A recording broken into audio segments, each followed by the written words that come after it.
Santapan Harian Selasa 24 Februari 2026.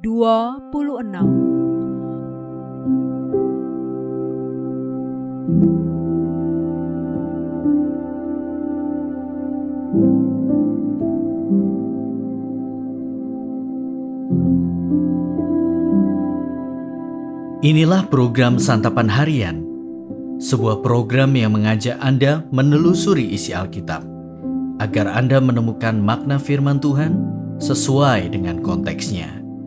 Santapan Harian tertuju bagi Anda yang ingin memiliki kehidupan rohani yang segar, kuat, dan sigap.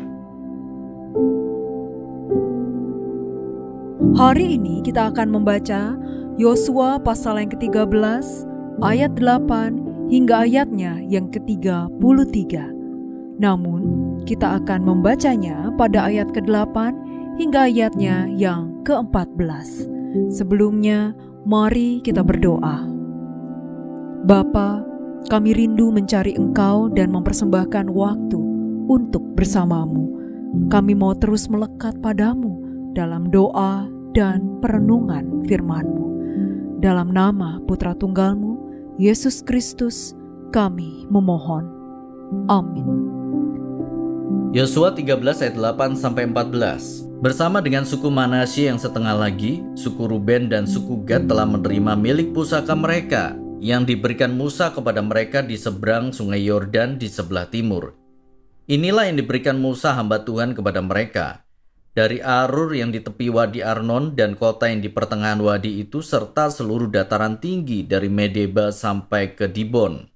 Dan semua kota Sihon raja orang Amori yang memerintah di Hesbon sampai ke wilayah orang Amon. Dan Gilead serta wilayah orang Gesur dan Maaka, seluruh gunung Hermon dan seluruh tanah Basan sampai ke Salka.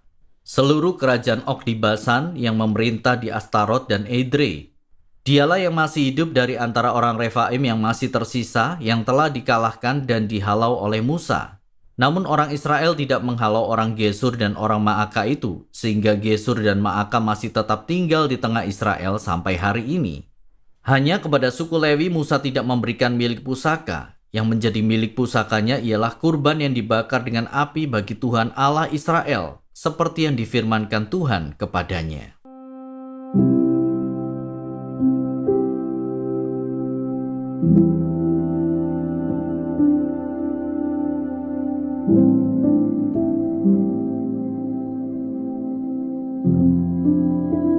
Sahabat Scripture Union Indonesia, ketika terjadi pergantian pemimpin dalam suatu organisasi atau negara, kadang pemimpin yang baru melakukan perubahan terhadap kebijaksanaan pemimpin lama.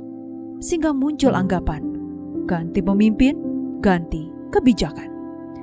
Seolah pemimpin yang baru ingin selalu membuat sesuatu yang berbeda dari pemimpin lama supaya tampak bahwa dia kreatif dan lebih baik daripada pemimpin lama. Yosua menggantikan Musa memimpin orang Israel. Usia Yosua dan Musa terpaut jauh. Gaya kepemimpinan mereka juga tentu berbeda. Namun, Yosua menjaga kontinuitas keberlanjutan kebijakan yang dibuat oleh Musa pada saat ia bertugas memimpin orang Israel memasuki tanah Kanaan. Sebelum itu, saat masih dipimpin oleh Musa, 2,5 suku sudah mendapatkan milik pusaka mereka di sebelah timur sungai Yordan. Yosua mengakui hal itu dan tidak membatalkannya. Pembagian tanah suku Ruben, Gad, dan Manasye yang setengah itu dicatat secara mendetail. Sikap dan tindakan Yosua ini mengajarkan bahwa tidak semua kebijakan yang dibuat oleh pemimpin lama perlu diubah. Kalau memang kebijakan pemimpin lama itu keliru, tidak efektif, atau melenceng dari kebenaran, tentu harus diubah. Namun jika kebijakan itu baik dan benar, tentu harus dilanjutkan.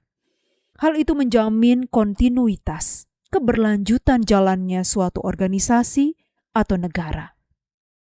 Kontinuitas sangat penting. Jika setiap ada pergantian pemimpin selalu ada kebijakan yang diganti, tidak akan ada kemajuan yang akan dicapai sebab program yang dibuat oleh pemimpin lama tidak akan dilanjutkan. Pemimpin baru akan membuat program baru yang berarti harus mulai dari nol lagi, sehingga program lama tidak akan pernah selesai. Hal ini karena pemimpin hanya berfokus pada popularitas pribadi dengan berusaha tampil beda dari pendahulunya. Korbannya adalah organisasi atau negara yang dipimpinnya bersama anggota atau rakyatnya.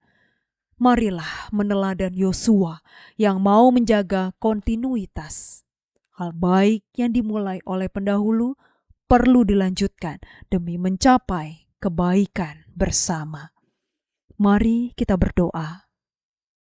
Bapa di sorga, berikanlah kami kebijaksanaan dan ketulusan dalam memimpin, agar setiap keputusan yang diambil dapat membawa kebaikan bagi semua. Dalam Kristus Yesus, Sang Gembala Agung, kami berdoa. Amin.